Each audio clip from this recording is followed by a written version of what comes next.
Thank you very much. Before we begin, I'm pleased to announce that I've just signed a proclamation officially designating tomorrow, May 8th, as a Victory Day for World War II, commemorating the 80th anniversary of America's victory in the Second World War. All over the globe, our World War II allies are celebrating this week, but the United States has never joined in with the proper celebration of our own, and the victory was mostly accomplished because of us. Whether you like it or not, we came into that war and we won that war, and we had a lot of help from a lot of great people, a lot of great allies. But I think there would be nobody that would say that we were not the dominant force in that war, and we don't celebrate it. And I think that's a great disservice to the people that lost their lives and people that fought so hard in winning World War II, and also a separate Victory Day for World War I, and we're going to be doing that too. It was American tanks and ships and trucks and airplanes and service members that vanquished the enemy 80 years ago this week. Without America, the liberation would never have happened. And so we have to pay tribute and homage to those people that gave us victory. And we did something else that people don't talk about. We rebuilt the world. All of these countries that were destroyed, we helped them rebuild. And that's something that, for the most part, others did not do.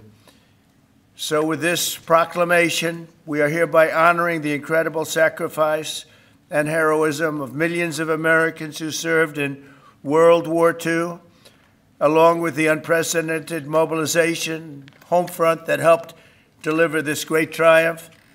All Americans should take pride in what these incredible patriots have achieved. So I just want to say happy Victory Day to all. So we are celebrating every year now. I can guarantee for 4 years, but I think after that we're going to have 2 Victory Days, World War I and World War II. This is World War II Victory Day. In the future, we're going to have a major celebration of each day. We're not going to have days off because we don't have enough days in the year. We have too many celebrations already. But we're going to have Victory Day and for World War I, World War II. And without us, those wars would not have been won. I think we can say that, would not have been won. And I think it's time that the United States starts taking credit for their achievements. And I really believe it's a shame. You know, I was watching for the last week, and I noticed France, I noticed other countries all getting ready for Victory Day. And I said, that's sort of strange, because David just added something. He said, we also rebuilt the world. And I didn't have that, and I should have that. That was a big factor. But I noticed all of the countries, Russia, having a big day tomorrow. And by the way, they lost millions of people, and they were absolutely a major factor. But there was no major factor like us. We won the war, and we won it with the help of others. But everybody was celebrating but the United States of America. And I said, you know, I think it's time that we start celebrating victory. And that's what we're doing. So now for the reason that we're here, but I asked David, would it be appropriate if I did that? He said, absolutely. That's a big thing that we're doing on your swearing in, very big thing. But now for the real reason, and a reason that I'm very proud of because he's been my friend for a long time. We're swearing in our next ambassador to the People's Republic of China. What timing, David, what timing? Only you could have picked this timing. It's your fault. I picked him a long time ago, but it just happened to come due on a pretty important date. But our friend David Perdue, Senator David Perdue, joining David this afternoon are his incredible wife Bonnie, who's been at his side for a long time, their sons David and Blake, their daughter-in-law Danielle and daughter-in-law Charlotte, and their grandsons David, Hudson, and Jack. That's a beautiful family. Congratulations. I didn't think you had it in you, David. That's really something. That's pretty amazing. Look at that. Our new ambassador brings to this position a lifetime of experience at the highest levels of business and politics, and he is at the highest level. Over 4 decades in business, he rose to lead several major American corporations, including as the president and CEO of the footwear giant Reebok, where he did very well. He did a great job. And later CEO of Dollar General. Likewise, he did a great job. David also lived and worked in Singapore and Hong Kong for several years, developing a wealth of experience negotiating and doing tremendous business deals for lots of different leaders that he worked with. Following his tremendous business success as an executive, David stepped forward to serve America in government, and as we all know, in 2014, he was elected United States Senate in Georgia, and he was very popular, very respected from day one. He served on the Senate Foreign Relations Committee and was a tremendous partner to our administration during my first term. I dealt with him a lot, and he solved a lot of problems. Now I'm entrusting David to help manage one of America's most complex and consequential foreign relationships, and I know he'll do a fantastic job. As our lead diplomat in Beijing, David will work to promote American interests and stability in the Indo-Pacific, help stop the flood of Chinese fentanyl across our borders, which we have to do. We lost, I believe, 300,000 people last year. Seek fairness and reciprocity for the American worker, ensure the safety of our citizens overseas, and promote peace in the region and in the world. And I'm confident that he will do an exceptional job. He's an exceptional man, and make our country very proud and make our country very safe, too. So, David, I want to congratulate you. This is as big as it gets, and the timing is unbelievable, but it's time that we have somebody like this. This is a very, very extraordinary man, and you're going to do a fantastic job. And say hello to President Xi when you're over there, please, okay? Thank you very much. Marco, would you do the service? Thank you. Why don't we come? You'll stand here in the middle.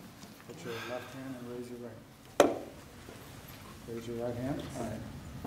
All right. I state your name. I, David Perdue, Do solemnly swear do solemnly swear that I will support and defend that I will support and defend the Constitution of the United States the Constitution of the United States against all enemies, against all enemies, foreign and domestic, foreign and domestic, that I will bear true faith that I will bear true faith and allegiance and allegiance to the same, to the same, that I take this obligation freely that I take this obligation freely without any mental reservation without any mental reservation or purpose of evasion, or purpose of evasion, and that I will well and that I will well and faithfully discharge and faithfully discharge the duties of the the office duties of the office on which I am about to enter. in which I'm about to enter. So help me God. So help me God. Congratulations.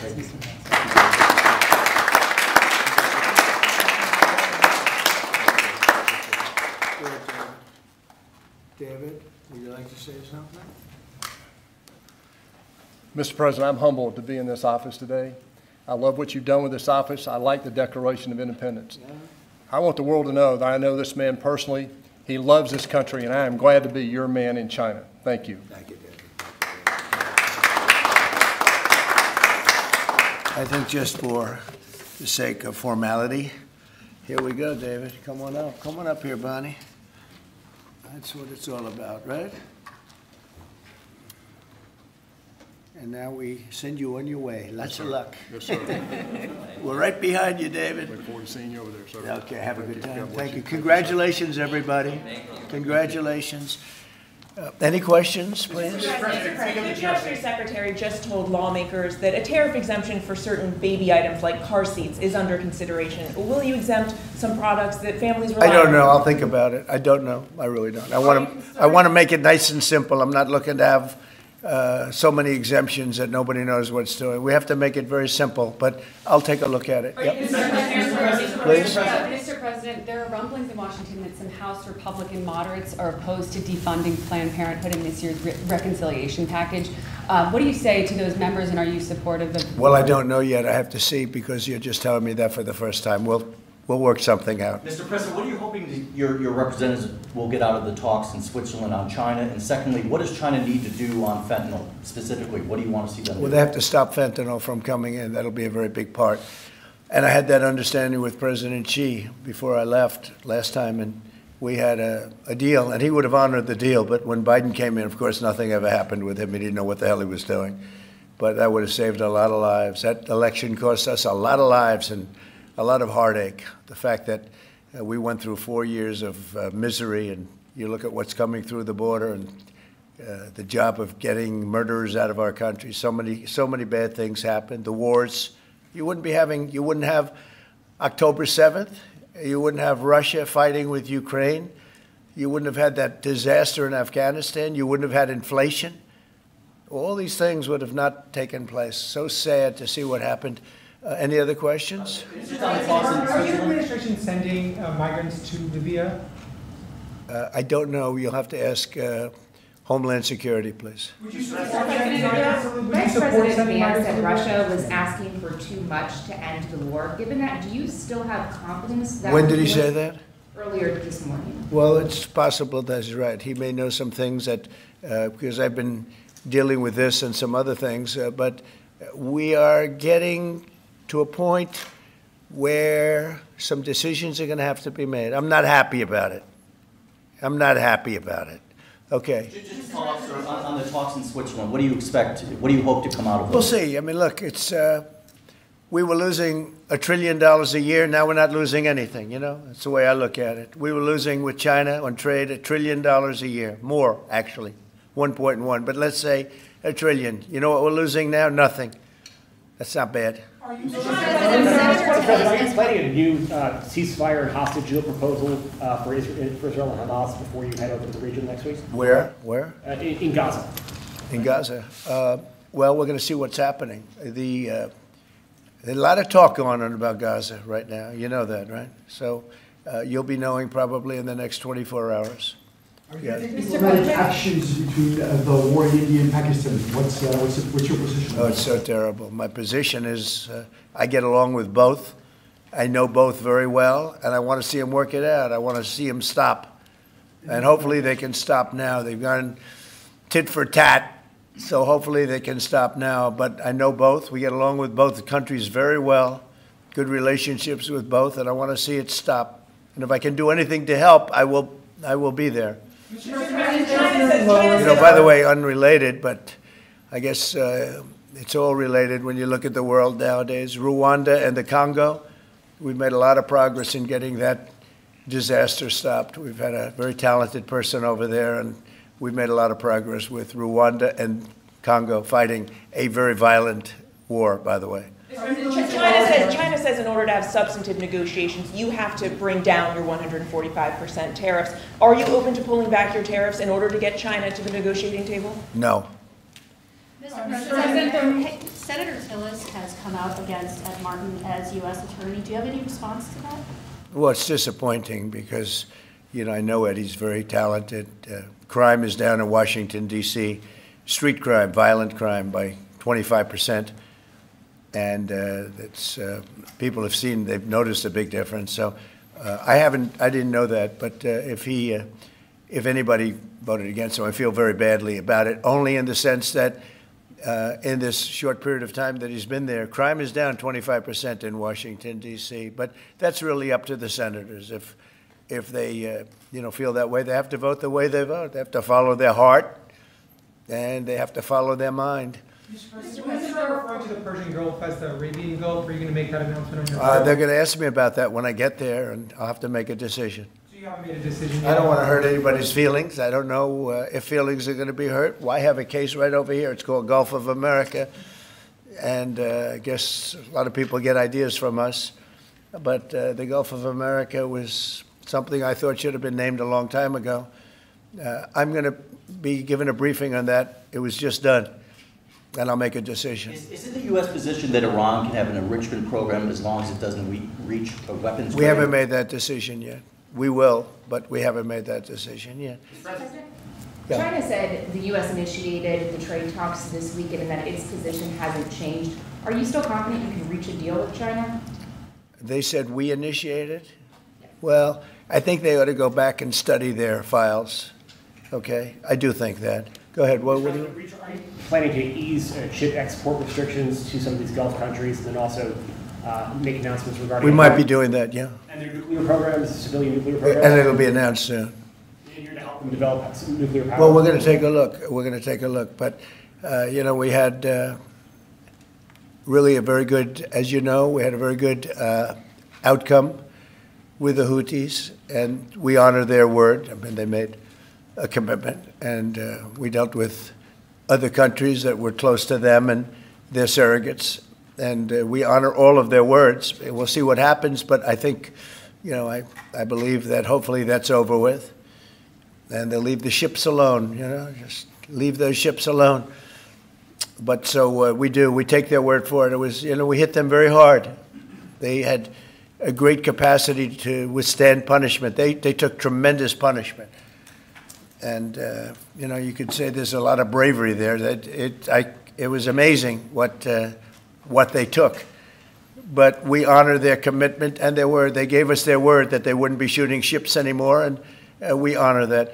I want to thank you all for being here. I want to congratulate David Perdue and his family.